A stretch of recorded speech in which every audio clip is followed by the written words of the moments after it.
स्वागत है आपका दीप क्लासेस में। दोस्तों, आज हम पढ़ेंगे यत्न के बाह्य प्रकार के बारे में।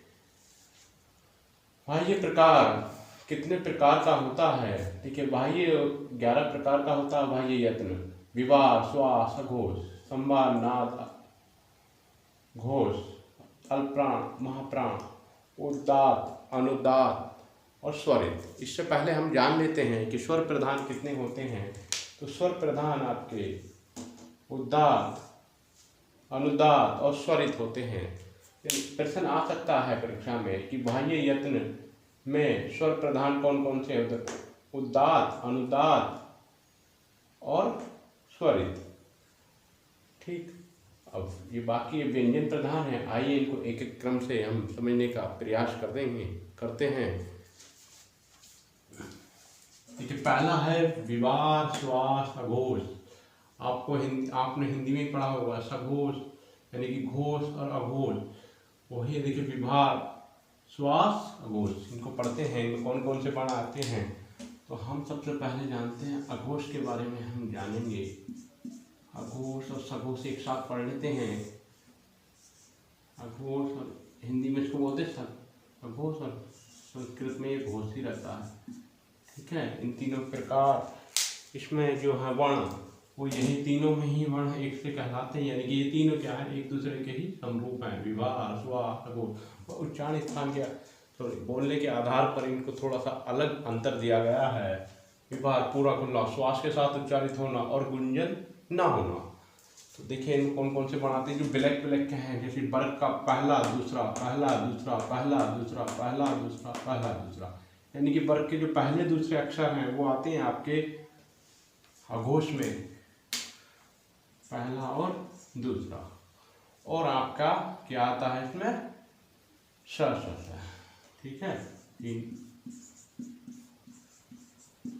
और घोष में आपके आते हैं, घोष के बारे में हम जानेंगे। देखो, संवार, नाद, घोष। संवार, नाद, घोष। तो इसमें आते हैं आपके तीसरा, चौथा, पांचवा और या, रा, ला, वा। और आपके आता है इसमें है। देखिए, समझिए इनको।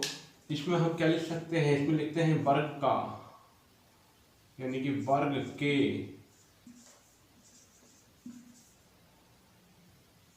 के, पहला दूसरा वर्ण प्लस तीनों स।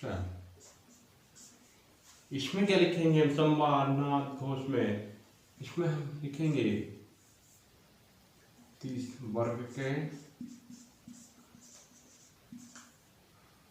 तीसरा, चौथा, पांचवा,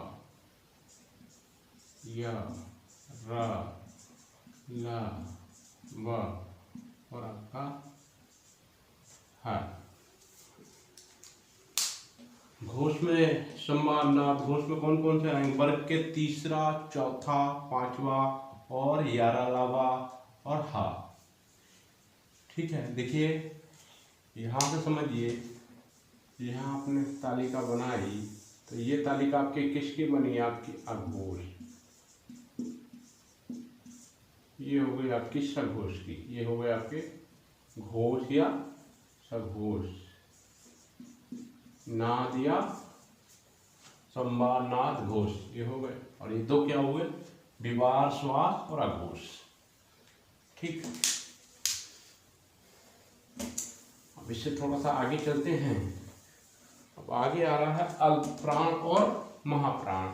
जिन वर्णों को बोलने के लिए अल्प प्राण वायु लेने की आवश्यकता हो वो अल्पप्राण।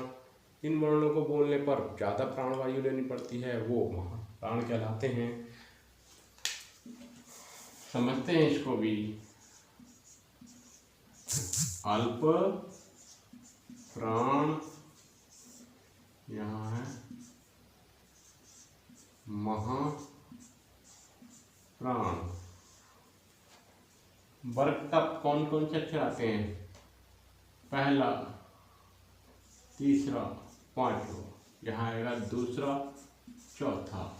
कहने का मतलब जैसे पहले वर्ग में लिया का, ग, अणा, फिर खा, खा और घ। इसी प्रकार से अब क्या होंगे, तो थोड़ा सा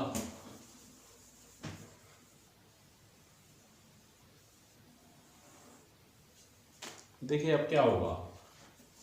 पहला, तीसरा और पांचवा ये क्या कहलाएंगे, अल्प प्राण। और दूसरा और चौथा क्या कहलाएंगे, महाप्राण। अब ये जो महाप्राण है देखिए इसमें क्या आएंगे आपके, क्या लिख सकते हैं। और एक बात और जानिएगा, इसमें जो है आपके ये जो है ये इनको बोलने को कर्ण प्राण वायु की तरह और ये क्या श श श ह, तो इनको यहाँ क्या आएंगे आपके पूरे के पूरे ये किस में, अल्प प्राण में।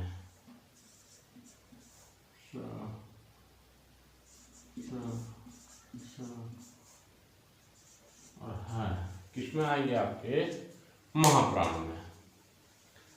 देखिए समझिए एक बार फिर से, विवाह श्वास अघोषा वर्ग के पहले दूसरे वर्ण और तीनों सा। ठीक, कौन सा सही, ये तालव्य, मूर्धन्य और दंतव्य। संवार नास घोष में आएंगे वर्ग के तीसरे, चौथा, पांचवा और यारहवा और है। अल्पप्राण में क्या है आपके, वर्ग का पहला, तीसरा, पांचवा, फिर यारहवा। इसमें क्या है आपके, दूसरा, चौथा, 24 याद रखे वहां 135 है, फिर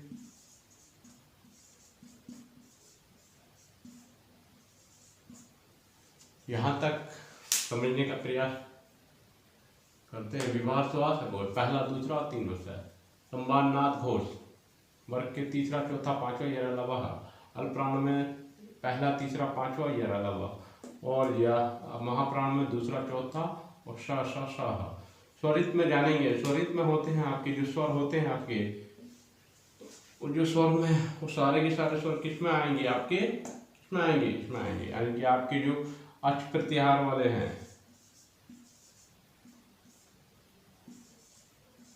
अच प्रत्याहार के जो वर्ण हैं, यानी कि जो स्वर हैं, इस सारे स्वर प्रधान है, तो किस में आएंगे आपके, उदात्त, अनुदात्त और स्वरित। तो तीन प्रकार में कैसे बांटे इसको समझ लेते हैं। जो साधारण तरीके से लिखे जाते हैं, जैसे ई, ऊ होते हैं उत्ताद। वो क्या होते हैं, उत्ताद होते हैं।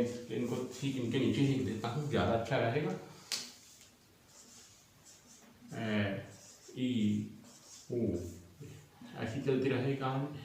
अभी क्या, ई, ऊ, यहाँ चलती है लेटी लाइन, इसमें अनुदात है। स्वरित में क्या होते समझिएगा, ई, ऊ, इनके ऊपर लाइन खींची होती है। तो समझ में आया। देखिए जो सिंपल साधारण तरीके से ए, ई, ऊ वो उदात, और जहाँ नीचे लाइन होती है इनमें वो होते हैं अनुदात, और इनके ऊपर लाइन होती है वो होते हैं स्वरित।